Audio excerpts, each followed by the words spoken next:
آج 3 ابواب آپ کے سامنے پڑھے جائیں گے، 5 احادیث، اور تینوں میں کچھ الگ الگ مسائل بیان کیے گئے ہیں، اور ان مسائل کا سیکھنا اور جاننا ہمارے لیے بہت زیادہ ضروری ہے۔ باب نمبر 50، باب من لم یتوضا من لحم الشاة والسبیق، کہ اس شخص کے بارے میں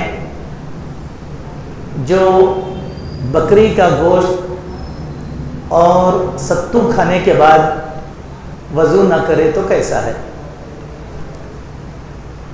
اس بات کو سمجھانے کے لیے امام بخاری نے 2 صحابہ کرام رضوان اللہ علیہ مجمعین کی تعلیق باندھا ہے، ان کے عمل کو۔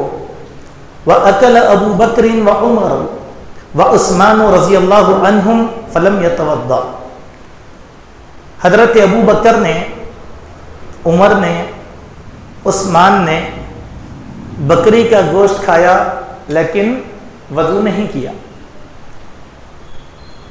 امام بخاری دلیل یہ لے کر آئے گا، معقول اللحم جانوروں میں عموماً ہم جن جانوروں کو کھانے کے عادی ہیں، گائے کا گوشت، بکری کا گوشت یا سمندری مچھلیوں کا گوشت، اونٹ کا گوشت ہمارے پاس پایا نہیں جاتا، لیکن یہاں تخصیص کے ساتھ امام بخاری نے بکری کے گوشت کو ہمارے سامنے واضح کیا۔ کیوں بکری کے گوشت کو امام بخاری نے واضح کیا؟ اس دن میں کچھ باتیں آئیں گی تو اس کی تفصیل میں آپ کے سامنے رکھوں گا۔ سب سے پہلی روایت ہے حضرت عبداللہ بن عباس کی، وہ بیان فرماتے ہیں ان رسول اللہ صلی اللہ علیہ وسلم کتف شاة ثم صلی ولم یتوضا۔ عبداللہ ابن عباس رضی اللہ عنہما بیان فرماتے ہیں کہ رسول اللہ صلی اللہ علیہ وسلم نے بکری کے ہاتھ کا گوشت کھایا اور اس کے بعد وضو نہیں کیا۔ یہاں کچھ باتیں سمجھنے کی ہیں، اس کو بالتفصیل میں آپ کے سامنے سمجھا دیتا ہوں۔ امام بخاری باب میں 2 چیزیں لائے، بکری کا گوشت اور سویق یعنی ستو۔ اب وہ ستو ہم ہندوستانیوں کو تو سمجھ میں نہیں آتا کہ شعیر یعنی جو کو بھون کر اس کا پاؤڈر بنا کر کھانے کی ایک غذا اس طریقے سے اہل عرب بناتے تھے جیسے آج ہم تلبینہ بنا کر کھا رہے ہیں۔ تلبینہ کیا ہے؟ تلبینہ کا 90% بیس جو ہے، بعد میں تھوڑے بہت ڈرائی فروٹس ملا لیے جاتے ہیں۔ اب اس کو پانی ملا کر جو ہے ہم کھاتے ہیں۔ عربوں کے اندر سبیق، اللہ کے نبی کا طریقہ یہ تھا کہ قبل از نبوت آپ صلی اللہ علیہ وسلم خدیجۃ الکبریٰ کے ساتھ غار حرا تشریف لے جاتے اور میاں بیوی وہاں بیٹھتے تو توشہ ساتھ میں ستو ہوا کرتا تھا، ستو کھاتے اور جب یہ ختم ہو جاتا تو اپنے گھر کو واپس آ جاتے تھے۔ تو یہ ایک غذا کے طور پر عرب میں، جیسے ہمارے ہندوستان میں ہمارے پاس گیہوں کی روٹی بنانے کے بعد اس کو شکر وغیرہ میں چور کر ملیدہ بنا لیتے ہیں، یہ ہماری عادت ہے اور ہمارے پاس عام ہے، لیکن عربوں کے پاس ایسا نہیں تھا، وہ ستو کھاتے تھے جو کا بنا ہوا رہا کرتا تھا۔ تو امام بخاری نے ایک طرف بکری کا گوشت اور دوسری طرف ستو بیان کیا، لیکن حدیث میں ستو کی تفصیل بیان نہیں کیا۔ کیوں نہیں کیا؟ اس کے بارے میں محدثین نے کچھ گزارشات کی ہیں، میں ان گزارشات کو آپ کے سامنے رکھ دیتا ہوں۔ دیکھیے، نمبر 1 کہ اس حدیث کو امام بخاری نے اور 2 جگہ پر الگ الگ ابواب کے تحت تذکرہ کیا ہے۔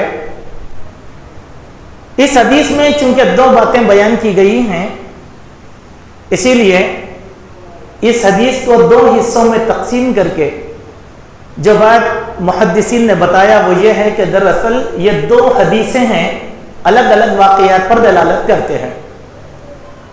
پہلا واقعہ یہ ہے کہ گوشت کھانے کا یہ واقعہ حضرت زباء بنت زبیر کے گھر میں پیش آیا، جو رسول اللہ صلی اللہ علیہ وسلم کی چچازاد بہن تھی۔ ان کے گھر میں اللہ کے نبی نے گوشت کھایا اور وضو نہیں کرے۔ دوسرا واقعہ، حضرت میمونہ کے گھر گوشت تناول فرمایا، جس کا ذکر آگے احادیث کے اندر آئے گا۔ تو یہ دو الگ الگ واقعات میں بھی آپ صلی اللہ علیہ وسلم نے بکری کا گوشت کھایا لیکن وضو نہیں کیا۔ اس واقعے سے جو باتیں معلوم ہوتی ہیں، پہلی بات تو یہ کہ امام بخاری یہ ثابت کرتے ہیں کہ بکری کا گوشت کھانے کے بعد وضو کرنا ضروری نہیں۔ جب گوشت کے استعمال سے وضو کرنا ضروری نہیں تو اس سے کم درجے کی چکنائی والی چیزیں جب کھائیں گے تو اس میں بھی وضو ضروری نہیں، اسی لیے ستو کا ذکر کیا۔ وہاں پر آتا ہے ستو چکنا نہیں ہے، تو چکنے کے بعد جو ہے وضو کرنا کوئی معنی نہیں ہے۔ اب سوال یہ پیدا ہوتا ہے کہ بکری کے گوشت کو خاص طور پر کیوں کہا، گائے کا گوشت کیوں نہیں کہا؟ کہ عربوں میں عموماً گائے نہیں پائی جاتی تھی مکہ میں، اسی لیے گائے کا تذکرہ نہیں ہے، اور بکری کے مقابلے میں گائے کی چکناہٹ الگ ہے، بکرے کی چکناہٹ الگ ہے۔ لیکن وہی بات آتی اونٹ کے گوشت کی، تو اونٹ کے گوشت کے تعلق سے اہل عرب کے پاس تھی بات، وہاں پر وضو کا بھی تذکرہ آتا ہے، لیکن امام بخاری اس کے قائل نہیں ہیں۔ امام بخاری کہتے ہیں کہ اونٹ کا گوشت کھانے کے بعد بھی وضو نہیں کرنا چاہیے، لیکن امام ابو داؤد کہتے ہیں کہ نہیں، اونٹ کا گوشت کھانے کے بعد وضو کرنا چاہیے کیونکہ اس میں چکنائی بہت ہوتی ہے۔ مسئلہ کیا ہے؟ طبی اعتبار سے دو گوشت ایسے ہیں جن کی چربی کو انسانی جسم سہتا ہے، ایک گائے کا گوشت اور ایک بکرے کا گوشت۔ اگر اس کی چربی بھی ہم کھاتے ہیں تو بکرے کے گوشت کی یہ خصوصیت ہے کہ ہماری باڈی کا جتنا ٹیمپریچر ہے وہ ٹیمپریچر کی وجہ سے اس کی چربی گل جاتی ہے، زیادہ مشکل نہیں ہوتی۔ اسی لیے عربوں کے پاس گھروں میں بکری پالتے تھے، بکری کھانا عام تھا۔ کوئی بھی مہمان آ گیا، اپنی بکری پکڑے، ذبح کرے، کھا گئے، تو کبھی اس میں رواس ہوتا ہے، چکنا ہوتا ہے۔ تو سوال یہ ہے کہ کیا چکنائی کی وجہ سے وضو کرنا چاہیے؟ یہ مسئلہ ہے، یہ مسئلہ ہے۔ اسی لیے کہا اللہ کے، چونکہ بکری، اب ابھی بھی دیکھیے، آپ اچھی طریقے سے جانتے ہیں، عربوں کی دعوت آپ نے کھایا ہوگا عمرہ حج کے موقع پر، چربی کتنی رہتی ہے لوگوں کے، بکرا گویا 15 کلو گوشت اگر رہا تو 10 کلو چربی رہتی اس کے اندر، اتنی چربی کا گوشت۔ چونکہ چربی کیا نواقض وضو میں ہے، یہ بات کو سمجھانا چاہتے ہیں۔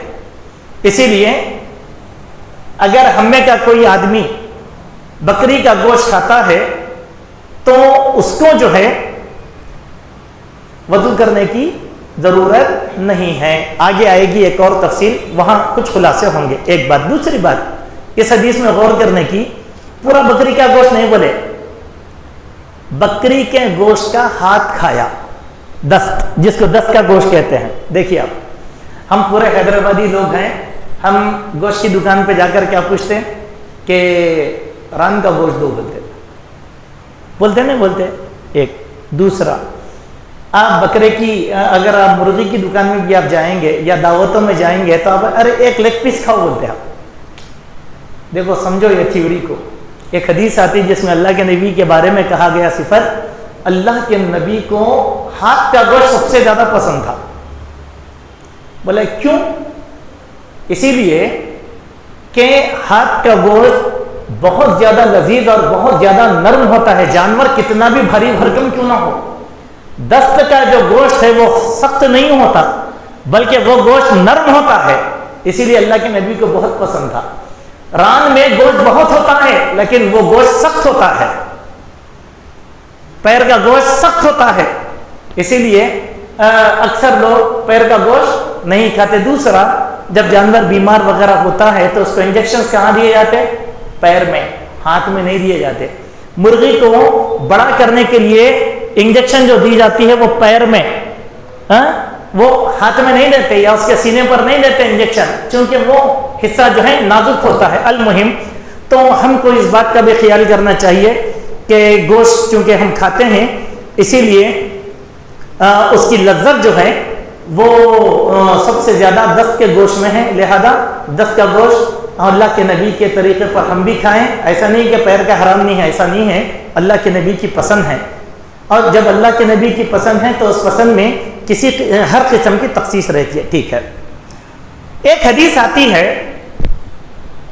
کیونکہ کل کے دن آپ کو بھی منکرین حدیث بولیں گے، ارے دیکھو یہ حدیث کے اندر اللہ کے نبی صلی اللہ علیہ وسلم کا ایک عمل بتایا گیا کہ جس میں اللہ کے نبی حضرت جابر کی حدیث ہے، جس میں کہا گیا، ایک حدیث میں کہا گیا کہ اللہ کے نبی نے بکری کا گوشت کھایا اور وضو کیا. اللہ کے نبی نے بکری کھایا اور وضو کیا، لیکن یہ حدیث میں کیا ہے؟ اللہ کے نبی نے بکری کھایا لیکن وضو نہیں کیا. تو منکرین حدیث یہ پیش دیکھ رہے ہیں دونوں حدیثوں کے اندر تضاد ہے، کس حدیث کو مانو گے؟ ایک ہے تو عمومی طور پر ہمارے بھائی جن کو حدیث کا فن نہیں معلوم رہتا یا حدیث کی اہمیت نہیں معلوم رہتی، وہ بولتے ہیں کہ واقعی صحیح بات ہے. دیکھ رہے ہیں دو حدیثاں کا، ادھر کھانا ادھر نہیں کھانا. وہ جو اللہ کے نبی نے وضو کیا والی حدیث ہے، یہ موضوع حدیث ہے، موضوع، ضعیف بھی نہیں ہے، موضوع ہے. صحیح حدیث کے مقابلے میں ضعیف اور موضوع کا کوئی اعتبار نہیں ہوگا. موضوع کا تو کبھی بھی اعتبار نہیں ہوگا، پھر بھی ضعیف کا کچھ شرائط کے ساتھ اعتبار ہو سکتا ہے، لیکن صحیح حدیث کی روشنی میں نہ ضعیف مانی جائے گی اور نہ موضوع تسلیم کی جائے گی، اسی لیے ایسی کوئی حدیث نہیں ہے. ٹھیک ہے. جس صحابی نے امام ترمذی رحمۃ اللہ علیہ اور امام ابو داؤد دونوں کی روایتوں میں ایک فرق ہے، مگر یہ فرق کو سمجھیے. امام ترمذی کہتے ہیں کہ جس حدیث میں یہ بات بیان کی گئی کہ اللہ کے نبی نے بکری کا گوشت کھا کر وضو کیا تھا، وہ حکم ابتدائے اسلام کا تھا، ابتدائے اسلام کا تھا. بعد میں یہ چیز منسوخ ہو گئی. امام ابو داؤد اس کے منسوخ کے قائل نہیں. یا ایک بات آپ کے سامنے کرنا چاہتا ہوں، ایک نقطہ. ہمارے بہت سے لوگ اپنی ذات میں مفتی بن جاتے ہیں، لیکن ان کو ناسخ اور منسوخ کا علم نہیں ہوتا، اسی لیے لا کر یہ فرقے بن گئے. منکرین حدیث، جماعت المسلمین وغیرہ جو بھی فسادی، یہ مرزا علی انجینئر، یہ جو نظریات بیان کرتے نا، ان کو ناسخ اور منسوخ کا علم نہیں ہے، اسی لیے وہ لا کر امت مسلمہ کو کیا کرتے ہیں؟ مسائل میں گمراہ کر دیتے. اور ہماری عام عوام یہ چیز نہیں سمجھتی. تو امام بخاری رحمۃ اللہ علیہ، امام ترمذی، امام ابو داؤد سے ہٹ کر تیسرا مسئلہ بیان کر دیا. وہ امام بخاری کا منہج بھی ہے، وہ یہ ہے کہ جو چیز منسوخ ہو گئی وہ منسوخ، اور جس چیز نے اس کو منسوخ کیا وہ حکم اب جاری رہنے والا ہے. اس بات کو ہم سمجھنے کی کوشش کریں. یہ پہلی حدیث تھی، اس میں خاص طور پر بکری کے گوشت کا ذکر کیا گیا. فوائد کے لحاظ سے بکری کا گوشت انسان کی طبیعت سے زیادہ مائل کھاتا ہے، اور گائے کا گوشت تھوڑا سا ثقیل ہوتا ہے، اسی لیے اطباء ڈاکٹر حضرات بولتے گائے کا گوشت مت کھاؤ. کسی کو الرجی کی بیماری ہے مت کھاؤ. اگر کسی انسان کو جو ہارٹ کا مسئلہ ہے، خون گاڑھا ہو رہا ہے، تو بولتے ریڈ میٹ مت کھاؤ. لیکن بعض ڈاکٹر جو ہیں بکرے کا گوشت کھانے کی اجازت دیتے ہیں. کیوں؟ بکرے کے گوشت میں چربی کی مقدار بہت کم ہوتی ہے انسان کے مزاج کے لحاظ سے. المہم وضو کے باب میں اس بات کو لا کر یہ ایک اور بات ہے، ہر وہ گوشت جس کو آگ پر پکایا گیا وہ کھانے کے بعد وضو کی ضرورت نہیں ہے. ایسا گوشت جس کو کچا کھایا جائے اس کے اوپر تو آپ کو منہ دھونا ہے، وضو ہونا ہے، اس لیے کہ آپ کے منہ سے بو آئے گی اور چربی منہ میں لگ جائے گی. جب گوشت پکایا گیا ہانڈی پر، کیوں؟ حدیث کیا ہے؟ حضرت سلیم بن عامر بیان فرماتے ہیں، رأیت ابا بکر و عمر و عثمان اکلوا مما مست النار ولم يتوضا. میں نے ابو بکر، عمر اور عثمان کو دیکھا کہ انہوں نے آگ پر پکا ہوئی چیز کو کھایا اور اس پر وضو نہیں کیا. سبحان اللہ. اب یہ حدیث ہم کو ثابت کر دی کہ ایسا گوشت کھانے کی وجہ سے ہم کو وضو کرنے کی ضرورت نہیں ہے. اب آئیے دوسری حدیث. حضرت عمر بن امیہ وہ بیان فرماتے ہیں، انہ رأى رسول اللہ صلی اللہ علیہ وسلم یحتز من کتف شاة فدعی الى الصلاة فألقى السکین فصلى ولم يتوضأ. حضرت عمر بن امیہ کہتے ہیں کہ میں نے نبی کریم صلی اللہ علیہ وسلم کو دیکھا. جب صحابی کہتے ہیں رآ یا رأیت، تو اس کے معنی میں نے ان آنکھوں سے اللہ کے نبی کو دیکھا. ذاتی طور پر صحابی رسول خود شاہد ہے اس کے بارے میں. کیا کہتے ہیں؟ میں نے اللہ کے نبی کو دیکھا بکری کے ہاتھ کا گوشت آپ کھا رہے تھے. کھانے کا طریقہ کیسا تھا؟ آپ کے ہاتھ میں چاقو تھی، چاقو سے ٹکڑے کاٹ کاٹ کر کھا رہے تھے. جیسا آج آپ اہل عرب کو دیکھتے ہیں کہ ثابت بکرا رکھ دیا گیا تو اپنے ہاتھ میں چاقو لے کر اس کے ٹکڑے کاٹ کر جو ہے دسترخوان کے اوپر چاقو سے وہ کھاتے ہیں. سبحان اللہ. اللہ کے نبی کا ایک دوسرا کھانے کا طریقہ یا کھانے کا اسٹائل بتایا گیا، چاقو سے کھانا. ٹھیک ہے. فدعی الی الصلاۃ، پھر اللہ کے نبی کو آگاہ کیا گیا کہ نماز کا وقت ہو گیا ہے. فالق السکین فصلی، تو آپ نے چاقو کو رکھ دیا اور نماز کے لیے آگے. ولم یتوضا، اور آپ نے وضو نہیں کیا. دیکھیے یہاں پر امام بخاری نے بہت سی باتیں ہم لوگوں کو سمجھایا ہے. پہلا اللہ کے نبی کے کھانے کا اسٹائل. اب یہاں ایک خلاصہ ہم کر دیں گے. سب سے پہلے عمومی طور پر ٹیبل پہ کھانا، کرسی پہ کھانا اور بعض اوزار کے ذریعے سے کھانا، جیسے وی آئی پیز لوگ کھاتے ہیں تو ہمارے لوگ کہتے ہیں کہ یہود اور نصارہ کا طریقہ ہے. جیسے آپ دیکھیں کانٹا، چمچا اور ایک چاقو اور کچھ پھل رکھ دیے گئے. ارے یہودیوں کا طریقہ یہ کیا ہے؟ بلکہ پھینک ڈالتے ہمارے پاس. اللہ کے بندو، یہ یہودیوں کا طریقہ نہیں ہوتا.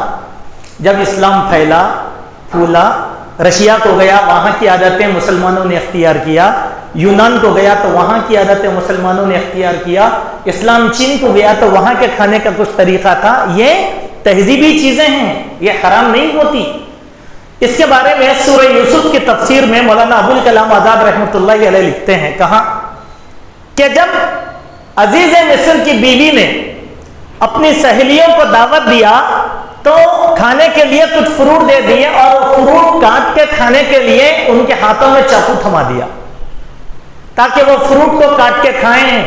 تو مولانا آزاد اس کے ذریعے سے ایک نقطہ لکھتے ہیں کہ دیکھو یہ جو کانٹوں سے کھانے کا یا چاقو سے کاٹ کر کھانے کا طریقہ ہے، یہ یوسف علیہ السلام کے زمانے کا طریقہ ہے.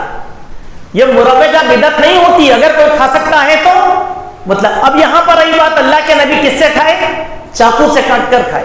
اب چاقو سے ٹکڑا بھی بنا کے کھا سکتے، یہ ایسا ٹھوس کر ایسا اللہ کے نبی نے کھایا ہوگا. سبحان اللہ. ایک بات. دوسری بات، یہاں پر ایک اور بات ہم کو یہ کرنا ہے کہ امام بخاری رحمۃ اللہ علیہ نے باضابطہ طور پر اللہ کے نبی کے اس عمل پہ ایک باب باندھا ہے. کیا باب ہے؟ باب قطع اللحم بالسکین. اس بات کا باب کہ گوشت کو چاقو سے کاٹ کر کھانا. سبحان اللہ.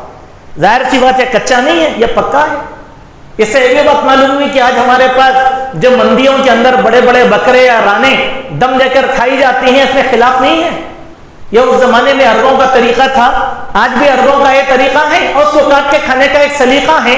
اس میں وہ سلیقہ بتایا. اسی طریقے سے دیکھیے ایک اور حدیث آئی اس ضمن میں، حضرت عائشہ کی بالکل مخالف حدیث.